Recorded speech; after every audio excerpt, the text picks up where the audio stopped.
To Canberra now, and there is blood in the water as the coalition intends its attack on embattled Labor Senator Sam Dastyari. Clearly, Senator Dastyari's position is absolutely untenable. Mr Shorten has got to decide whether he is going to continue standing up for Sam Dastyari's cash for comment. Stand Senator Dastyari aside or sack him. Sam Dastyari is copping it worse than these poor pinatas right now. It started in April 2015 when he overshot on travel expenses and allowed a donor to foot the almost $1,700 bill. Soon after, he signalled his support of China in the South China Sea dispute and appeared alongside his benefit press conference. The public's weary about perceptions that parliamentarians misuse their position in this sort of way. It's arguable whether or not he should front bench. Today, he was in full grovel mode. I made a mistake. It was an error of judgment. It shouldn't have happened. No laws appear to have been broken, but that's kind of the point. Most countries have banned foreign political donations. Australia hasn't, and our lax disclosure rules mean that it can be months before the public finds out. From Bronwyn Bishop to Stuart Robert, now to Sam Dastyari. Our parliamentarians don't seem to know where to draw the line. We need to make sure that the system is serving the public and not serving undisclosed interests. And Sam Dastyari is not the only Aussie Polly who's part of Chinese cash. Chinese-linked entities donated over $5.5 million to Australia's major parties between 2013 and 2015. Hey, Bill Shorten's joined the chorus on donation reform, which means he agrees with Corey Bernardi. But why is Malcolm Turnbull so scared of donation reform that he reduced it to a magical rather than dealing with the elephant in the room? So is this about Shanghai Sam or a suspect system? Well, Christopher Pine has been whacking the pinata this week. Now, Christopher, you guys have made great sport of Sam Dastyari this week. So what laws are you going to change so it doesn't happen again? Well, the issue around Sam Dastyari is not a campaign donation issue. It's the payment of a personal debt by a business person on behalf of a Member of Parliament. And the question that Sam Dastyari has to answer is, what was the nature of his relationship with Top Education and the Yoo-Hoo Group, such that when he rang them, they gave him $40,000 for his legal fees and $1,670 for his over travel budget. Now, that's a very serious question. It's got nothing to do with the campaign. I'm happy to discuss campaign donation reform.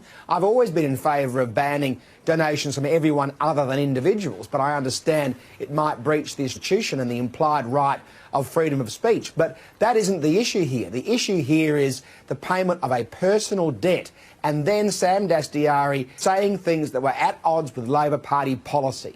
Well, there's an issue about what he said. He doesn't seem to remember what he said, which I gather might be a little bit convenient. But I think the issue of political donations is important, isn't it? The broader issue is about whether or not politicians are being bought by foreign money.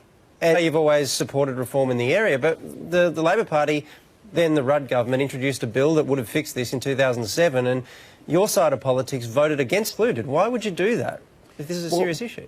There is a broader issue, Waleed, and of course Labor is the party that gets most of their $5.5 million of donations. But that wouldn't even fix the Sam Dastyari problem, because we don't know if the Top Education man or the Yoo-Hoo Group person might be Australian citizen. So this is a red herring that Bill Shorten has thrown up to muddy the waters because he's too weak to deal with Sam Dastyari. And if he's too weak to deal with Sam Dastyari, why would we believe that he could stand up for our national interests overseas, whether it's in Beijing or Moscow or Washington or anywhere else, and debating foreign donations or any kind of political donations?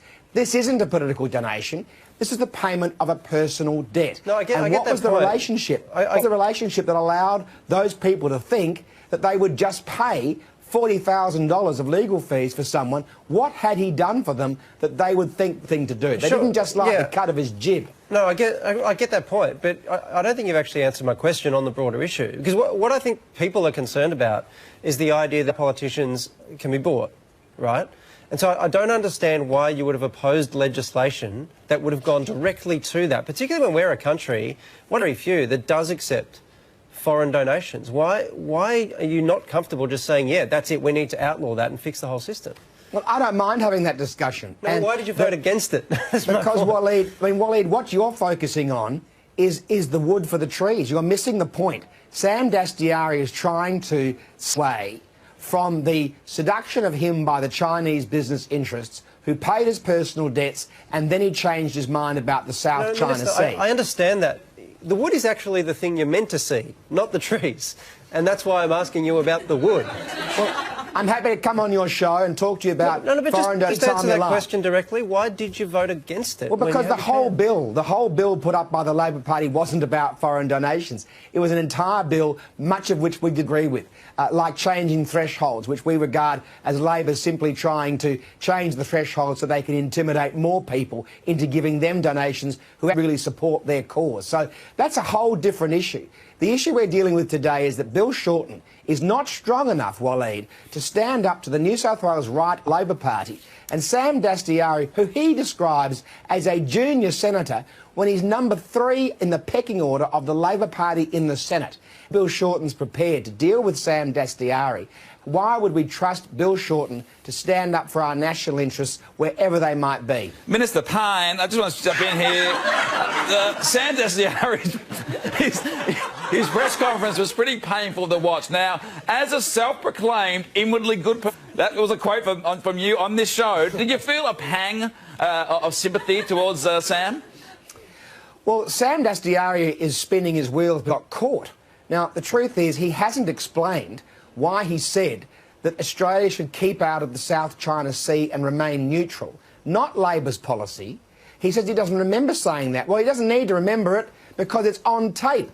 It's on film. All you need to do is have a look at the film and recognise himself in camera. We'll take that as a no because we're running out of time, unfortunately, Minister.